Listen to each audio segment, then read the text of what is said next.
श्रीमते रामानुजाय नमः। श्रीशैलेशदयापात्रं देवतीयादिगुणाणवं यतीन्द्रपवनं वन्दे रम्येदमातरं मुनिं रम्येदमातृयोगीन्द्रपादरेखामयं सदा तदा यतात्मसत्तादिं रामानुजमुनिं भजे।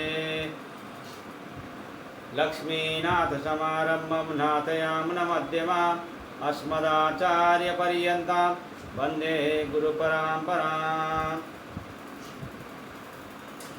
श्रीमच्छठारियतिराधकृपावलम्बं सौम्योपयेन्द्रिगगनाद्रिमुनीन्द्रभक्तं वेदान्तयुग्मविशदीकरणप्रवीणं रामानुजं यतिवरं गुरुमाश्रयामः।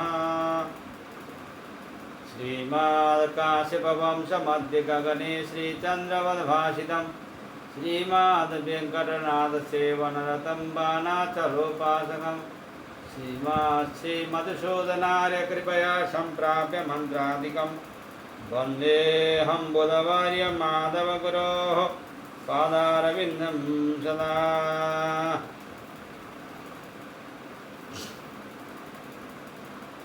जय श्रीमन्नारायण। 108 उपनिषद मध्य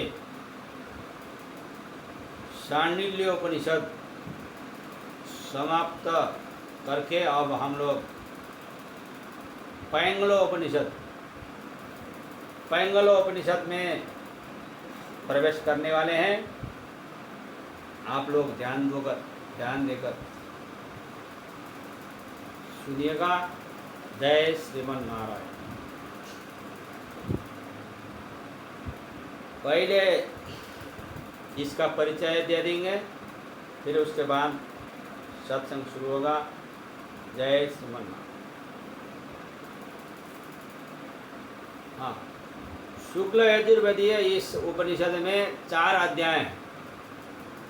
पैंगल उपनिषद में 4 अध्याय हैं। पैंगल और याज्ञवल्क्य के प्रश्नोत्तर के रूप में इसमें कैवल्य ज्ञान का मर्म बताया गया है। कैवल्य मुक्ति जो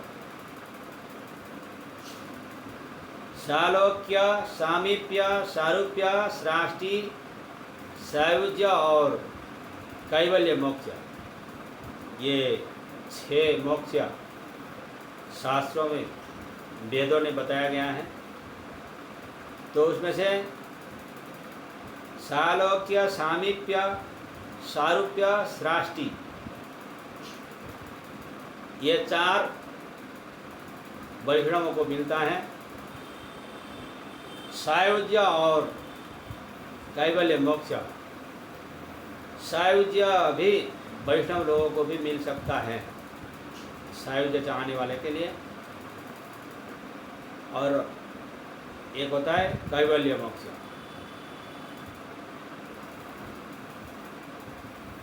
ये 6 मोक्ष कैवल्य ज्ञान का मर्म यहाँ बताया गया है। कैवल्य मोक्ष जो अभी बताया वो कैवल्य मोक्ष ज्ञान यहाँ बताया गया है। प्रथम अध्याय में सृष्टि के प्राकट्य का वैज्ञानिक विवेचन है। दूसरे अध्याय में इस सृष्टि के सर्जन, पालन, संहार की सामर्थ्य होते हुए भी चैतन्य की जीव भाव प्राप्ति की बात कही गई है। तीसरे अध्याय में जीव ब्रह्मात्मैक्य बोधक वेदों के महावाक्यों का विवेचन किया गया है। हमारे प्रसिद्ध महावाक्यों से ये महावाक्य थोड़े अलग है। चौथे अध्याय में ज्ञानियों की स्थिति एवं कर्म के बारे में याज्ञवल्क्य ने बड़े विस्तार से कहा है। यहाँ याज्ञवल्क्य के कहने का तात्पर्य यह है कि ज्ञानी अपनी ज्ञानाग्नि से प्रारब्ध कर्मों को जला देता है और आवागमन में छुटकारा पा लेता है तथा कैवल्य पद को प्राप्त हो जाता है। अंत में उपनिषद का महात्म्य बताया गया है। यहाँ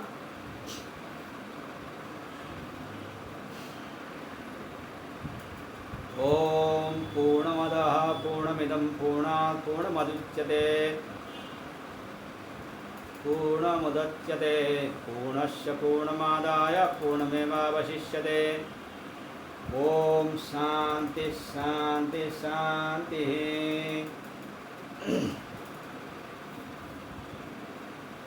ओम रूप में अभिव्यक्त वह परब्रह्म पूर्ण है और यह कार्य ब्रह्म भी पूर्ण है, क्योंकि पूर्ण में से ही पूर्ण उत्पन्न होता है।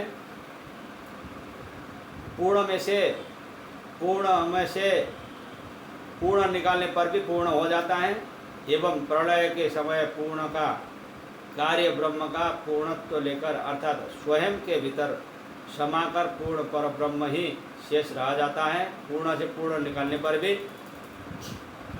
त्रिविध तापो आध्यात्मिक, आदि भौतिक और आदि दैविक की शांति हो। प्रथम अध्याय। अथः पैंगलो याज्ञवल्क्यमुपसमेत्य 12 वर्ष शुश्रूषा पूर्वकं परम रहस्य कैवल्यमनुब्रूहीति पप्रच्छ। स होवाच याज्ञवल्क्यः सदैव सौम्येदमग्र आसीत् तन्नित्यमुक्तमधिक्रियं सत्यज्ञानानन्दं परिपूर्णं सनातनमेकमेवाद्वितीयं ब्रह्म।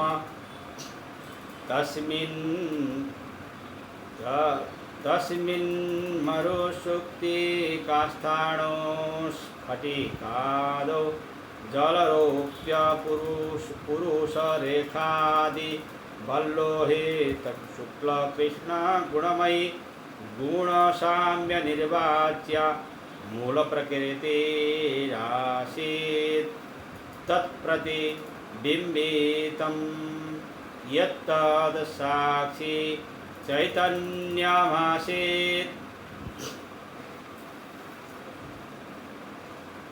एक समय में, किसी समय में पैंगल ऋषि याज्ञवल्क्य ऋषि के पास गए और 12 वर्षों तक वहीं समीप में रहकर, पास में रहकर उनकी सेवा शुश्रूषा करने के पश्चात उनसे कहा कि मुझे परमहंस्यमय कैवल्य ज्ञान का उपदेश दीजिए। तब याज्ञवल्क्य ऋषि ने कहा कि हे सौम्य, पहले यह सब सत ही था, वही नित्य मुक्त अभिकारी सत्य ज्ञान है, आनंद से परिपूर्ण सनातन तथा एकमात्र अद्वितीय ब्रह्म ही था। उस ब्रह्म में जैसे मरुस्थल में जल शीत में रहत स्थान में पुरुष और स्फटिक में रेखा का अभ्यास होता है, उसी प्रकार उस ब्रह्म से लाल, शुक्ल और काले वर्ण वाली अर्थात सत्य, रज और तमो गुण वाली मूल प्रकृति माया उत्पन्न हुई। उसमें जो प्रतिबिंबित हुआ उसे ही साक्षी चैतन्य कहा गया है। जब वह मूल प्रकृति भी फिर से विकार युक्त हो गई, तब उसमें सत्व गुण प्रदान अव्यक्त आवरण शक्ति का प्रादुर्भाव हुआ। उसमें जो चैतन्य प्रतिबिंबित हुआ वह ईश्वर चैतन्य कहा गया। वह ईश्वर चैतन्य माया को अपनी बस में रखता है। वह सर्वज्ञ होता है। वह विश्व के सर्जन, पालन, पोषण और लय का वह आदि करता है। वह इस जगत का अंकुर रूप है। वह अपने ही भीतर विलीन हुए सकल जगत को उत्पन्न करता है। वह प्राणियों के कर्मों के अनुसार इस विश्वरूपी वस्त्र को जिस तरह फैलाता है, उसी प्रकार कर्म क्षय होने पर समेट भी लेता है। जैसा मकड़ी जाल फैलाती है, फिर वो जाल को फिर अपने में समेट लेती है, फिर तो सारा विश्व उसी में समेटे हुए वस्त्र की भांति अवस्थित रह जाता है। ईश्वर के द्वारा अधिष्ठित उस आवरण शक्ति से रजोगुण प्रधान विक्षेप शक्ति उत्पन्न होती है। इसे महद कहा जाता है। इसमें प्रतिबिंबित होने वाला चैतन्य हिरण्यगर्भ कहा जाता है। वह महत तत्व से युक्त कुछ स्पष्ट और कुछ अस्पष्ट शरीर धारण करने वाला होता है। इस हिरण्यगर्भ में रहने वाली विक्षेप शक्ति से तमः प्रधान अहंकार नाम की स्थूल शक्ति उत्पन्न हुई है और उसमें जो चैतन्य प्रतिबिंबित होता है वह विराट कहलाता है। इसका अभिमानी स्पष्ट शरीर वाला समस्त स्थूल जगत का पालक जो प्रधान पुरुष होता है वह श्री विष्णु है। उसकी आत्मा से इस आकाश की उत्पत्ति हुई है। आकाश से वायु उत्पन्न हुआ है, वायु से अग्नि उत्पन्न हुआ है, अग्नि से जल की उत्पत्ति हुई है और जल से पृथ्वी की उत्पत्ति हुई है। इन्हीं से 5 तन्मात्राएं और 3 गुणों की उत्पत्ति हुई है। इस जगत के सर्जक को जब सृष्टि को निर्माण की इच्छा हुई तो उन्होंने तमोगुण में अधिष्ठित होकर उन सूक्ष्म तन्मात्राओं से स्थूल भूतों की उत्पत्ति करने की पहले कामना की, इच्छा की, संकल्प किया। उन्होंने उन परिच्छिन्न सूक्ष्म भूतों को एक एक के 2 भाग किए, फिर एक एक आधे भाग के 4 विभाग किए।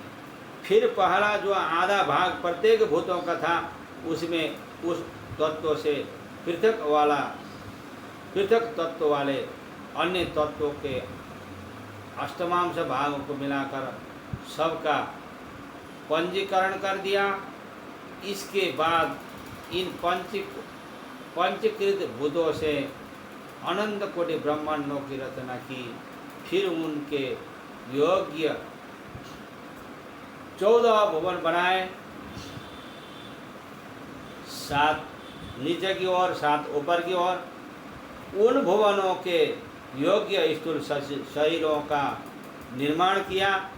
इसके बाद उसने 5 भूतों के रजोगुण प्रधान अंश के 4 भाग करके 3 भागों से 5 प्रकार के प्राणों का और शेष के चतुर्थांश से कर्मेंद्रियों का निर्माण किया।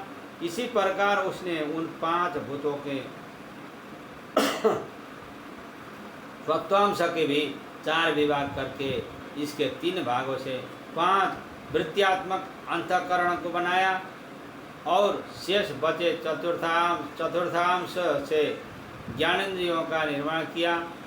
अतः करण की 5 वृत्तियाँ हैं प्रमाण, विपर्यय, विकल्प, निद्रा और स्मृति। उसने सत्तो समष्टि से 5 इंद्रियों के पालक देवताओं का सर्जन किया और उन्हें ब्रह्मांडों में स्थापित किया। उस विष्णु रूप ब्रह्म की आज्ञा से वे सभी देवतागण ब्रह्मांडों में बस गए। उसी की आज्ञा से अहंकार युक्त विराट स्थूल जगत का रक्षण करने लगा और हिरण्यगर्भ उनकी आज्ञा से ही सूक्ष्म का पालन करने लगा। इस प्रकार से प्रथम अध्याय पूरा होने वाला है। उस ब्रह्म के बिना ब्रह्मांड में अवस्थित ये देवगण कोई स्पंदन और चेष्टा न कर पाए। उन्हें चैतन्य युक्त करने के लिए इस ब्रह्म ने संकल्प किया। वह ब्रह्म ब्रह्मांड और ब्रह्मारंध्र तथा समस्त व्यष्टि के मस्तक को विदीर्ण करके उसमें प्रविष्ट हो गया। तब वह जड़ होते हुए भी अपने अपने कार्यों में चेतन की तरह ही लग गए, कार्य करने लगे। सर्वज्ञ ईश्वर माया से युक्त होकर व्यष्टि शरीर में प्रविष्ट हो गया और मोहित होकर जीवत्व को प्राप्त हो गया। स्थूल सूक्ष्म कारणात्मक तीनों शरीरों के साथ तादात्म्य स्थापित करके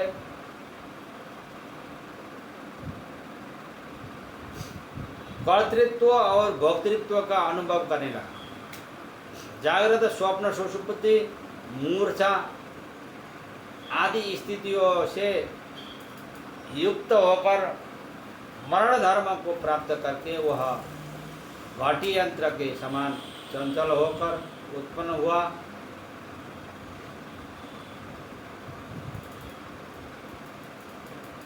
हुआ करता है और मृत्यु को प्राप्त करता रहता है। कुमार के चक्र की तरह घूमता रहता है। फिर से ऋषि पैंगल ने यज्ञवल्क्य ऋषि से पूछा, सभी लोगों का सर्जन पालन पोषण और संसार के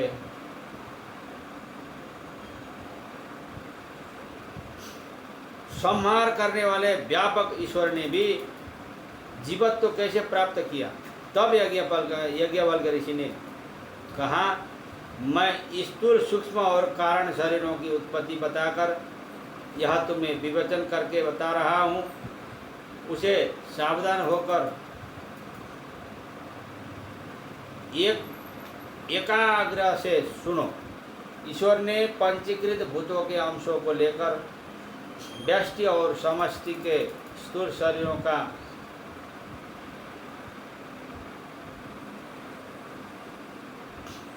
क्रमिक रूप से निर्माण किया। कपाल, चर्म, आंतें, हड्डियां, मांस और नाखून ये पृथ्वी तत्वों के अंश से बनाए गए हैं। रक्त, मूत्र, लार और पसीना आदि जल तत्वों के अंश से बने हुए हैं। भूख, प्यास, गर्मी, मोह, मैथुन आदि अग्नि तत्वों के अंश से बने हुए हैं। चलना, उठना, बैठना, श्वास लेना आदि सब वायु तत्व के अंश से बने हुए हैं।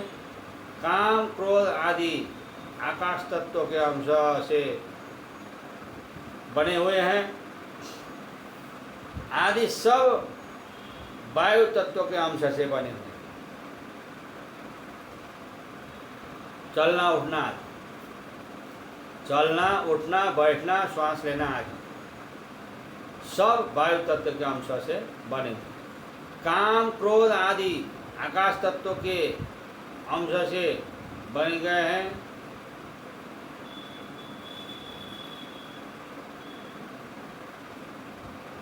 इस प्रकार इन सब के संघात समूह से और संचित कर्मों से निर्मित त्वचा आदि से युक्त बाल्यादि अवस्थाओं के भाव वाला अनेक दोषों का आश्रय स्थान यह स्थूल शरीर होता है। इसके बाद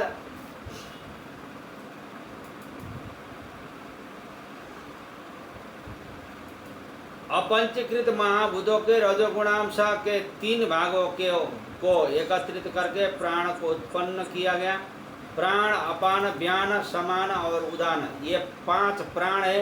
इसी प्रकार नाग, कूर्म, त्रिंकर, देवदत्त और धनंजय ये 5 उपप्राण है। हृदय, आसान, मूलाधार, नाभि, कंठ और सर्वांग ये उस प्राण के स्थान है। इसके बाद आकाश आदि अपंचकृत महाभूतों के रजगुण का जो चौथा भाग था उससे कर्मेंद्रियों का निर्माण किया गया। बाणी, हाथ, पैर, गुदा और उपस्थ शिश्न ये 5 कर्मेंद्रियां हैं। वचन, आदान, गमन, विसर्जन और आनंद ये इन कर्मेंद्रियों के क्रमशः विषय हैं। इसी प्रकार उन पूर्वोक्त महाभूतों के तत्व गुणांश के भी 3 भागों से अंतःकरण की उत्पत्ति की गई।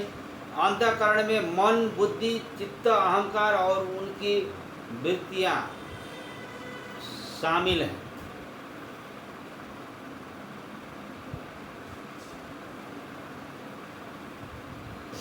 संकल्प, निश्चय, स्मरण, अभिमान तथा अनुसंधान ये इनके क्रमशः विषय हैं। कंठ, मुंह, नाभि, हृदय और भौहों का मध्य भाग ये इनके स्थान है। अब महाभूतों के स्वत्वांश के शेष बचे चौथे भाग से ज्ञानेन्द्रिय हैं। शब्द, स्पर्श, रूप, रस, गंध ये इनके क्रमिक रूप से विषय हैं। दिशाएं वायु, सूर्य, वरुण, अग्नि,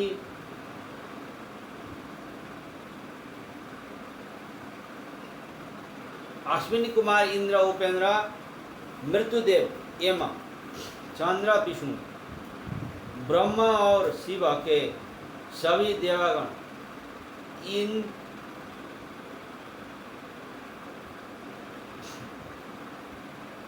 इंद्रियों के स्वामी।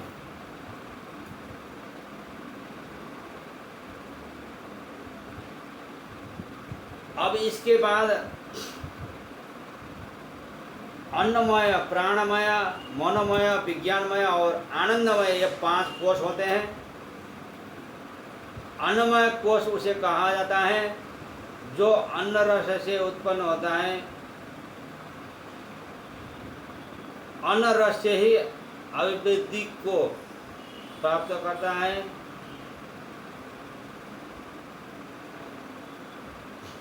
और अनंत अन्न रसमय पृथ्वी में विलीन हो जाता है। वही अन्नमय कोष है, वही स्थूल शरीर है। कर्मेंद्रियों के साथ ही 5 प्राण आदि को मिलाने से प्राणायाम कोष कहलाता है। ज्ञानेंद्रियों के साथ मन के होने से मनोमय कोष कहलाता है। ज्ञानेंद्रियों के साथ बुद्धि के होने से विज्ञानमय कोष कहलाता है। इन 3 कोषों के मिलने से लिंग शरीर बनता है। अपने स्वरूप के अभान अज्ञान वाली स्थिति को आनंदमय कोष कहा जाता है। वही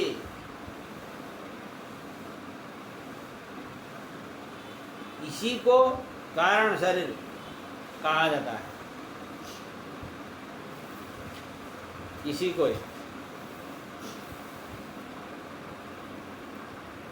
इस प्रकार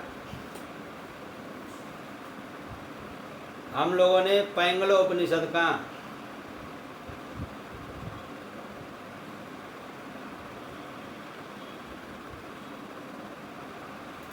सत्संग यहाँ तक हुआ। आज के लिए फिर कभी ये सत्संग शुरू होगा, शायद कल। जय श्रीमन्नारायण। अस्मद् गुरु जय जय, परम गुरु जय जय, श्री सर्वगुरु रामानुज जय जय। रामानुज जय जय, यतिपति जय जय, श्रीधरणी फणिपति जय जय। जय श्रीमन्नारायण।